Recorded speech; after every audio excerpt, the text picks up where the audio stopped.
सुमित, नितिन और अभिषेक ये तीनों पक्के दोस्त होते हैं और तीनों का घर पड़ोस में ही होता है। एक दिन वे तीनों प्लान बनाते हैं कि चलो सभी लोग मूवी देखने चलते हैं, क्योंकि जहाँ वे लोग रहते थे वहाँ कोई सिनेमाघर नहीं था और जहाँ मूवी देखने जा रहे थे वह उनके घर से लगभग 60 किलोमीटर दूर था और बीच में जंगल भी पड़ता था जो काफ़ी घना और बड़ा था।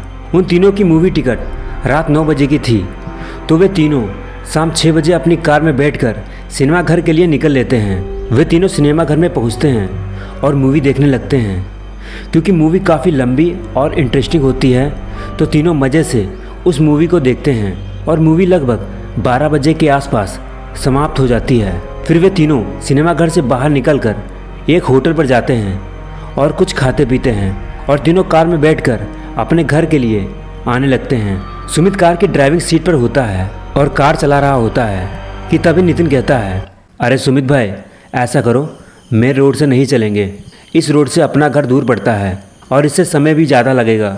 शॉर्टकट रास्ते से चलेंगे जिससे 60 किलोमीटर की दूरी 45 किलोमीटर ही रह जाएगी और हम लोग जल्दी से घर भी पहुंच जाएंगे और जल्दी सोने को भी मिल जाएगा, क्योंकि मुझे तो बहुत नींद आ रही है। तब अभिषेक कहता है, अरे नहीं नहीं सुमित, मैं मेन रोड से ही जाऊँगा। मेरे दादाजी बताते हैं कि शॉर्टकट वाली रास्ते से रात में कोई गाड़ी वहाँ नहीं जाती है, क्योंकि वहाँ छलावा होता है। तब सुमित कहता है, छलावा, ये क्या होता है? तब अभिषेक कहता है, छलावा मतलब भूत प्रेत और चुड़ैल, इनके चक्कर में कोई आ गया तो या तुमको वहाँ से जाने नहीं देंगे और तुम्हें लगेगा कि तुम वहाँ से निकल रहे हो और आखिरी में तुमको अपना शिकार बना लेंगे। ऐसे ही कई लोग छलावे का शिकार हुए हैं और अपनी ज़िंदगी गंवा चुके हैं। तभी नितिन कहता है, तुम दोनों फट्टू हो, आज के नए ज़माने में तुम ऐसी बातें कर रहे हो, ऐसी चीज़ होती ही नहीं है। यह सब कहानी और किस्सों में सुनने में अच्छी लगती है। तुम लोग यार पढ़े लिखे होते हुए भी ऐसी बातें करते हो।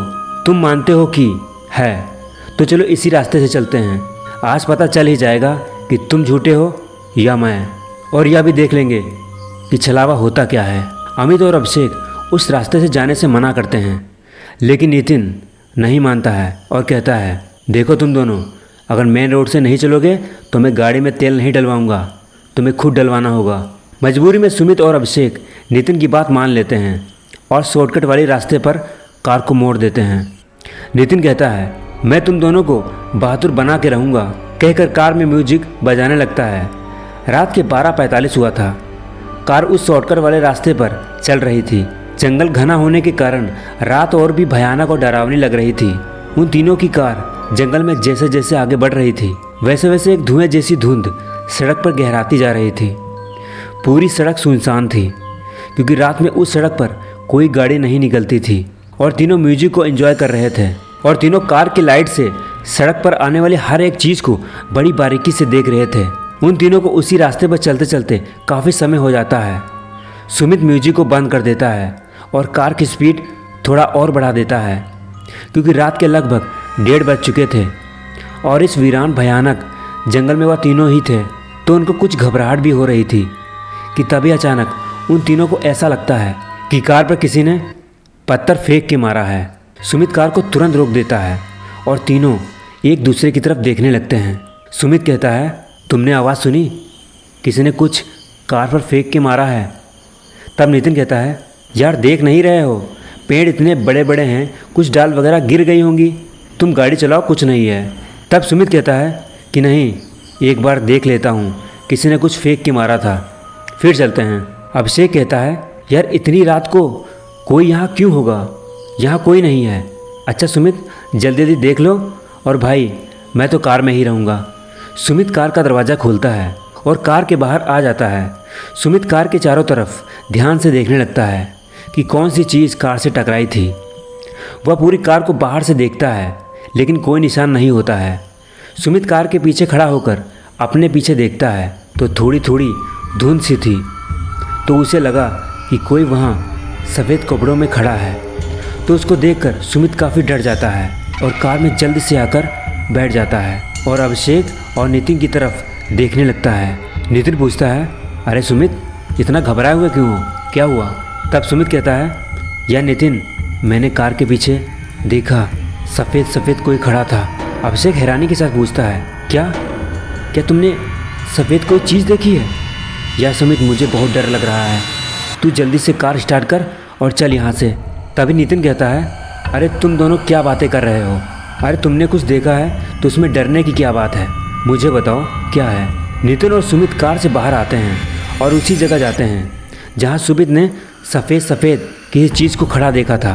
वहाँ जाकर देखते हैं तो कोई नहीं होता है। तब नितिन कहता है, अरे यार सुमित, तू एक नंबर का फट्टू है।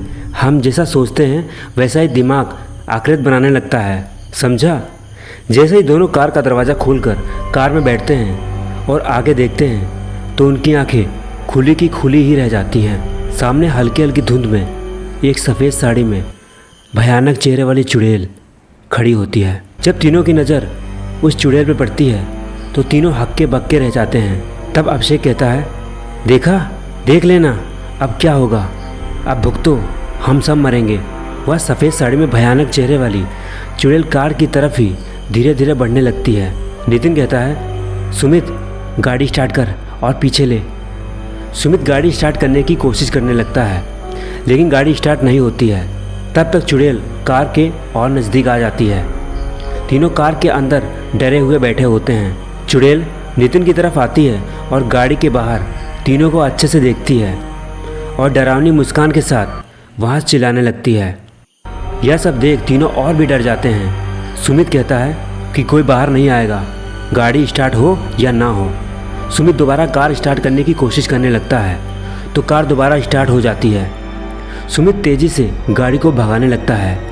कुछ दूरी चलने के बाद उनको लगता है कि चुड़ैल पीछे ही रह गई है और वह लोग चुड़ैल से आगे आ गए हैं और वे तीनों राहत की सांस लेने लगते हैं। लेकिन तभी सुमित अपने बाएं वाले शीशे में देखता है कि कार की छत पर कोई खड़ा है। मतलब चुड़ैल अब भी उनका पीछा कर रही थी और पीछा करते करते वह उनकी कार के ऊपर खड़ी हो जाती है। अभिषेक कहता है, सुमित कुछ भी हो जाए गाड़ी मत रोकना। सुमित भी कार पूरी स्पीड से भगाता है। इसी बीच चुड़ैल कब बीच में गायब हो जाती है उनको पता भी नहीं चलता है।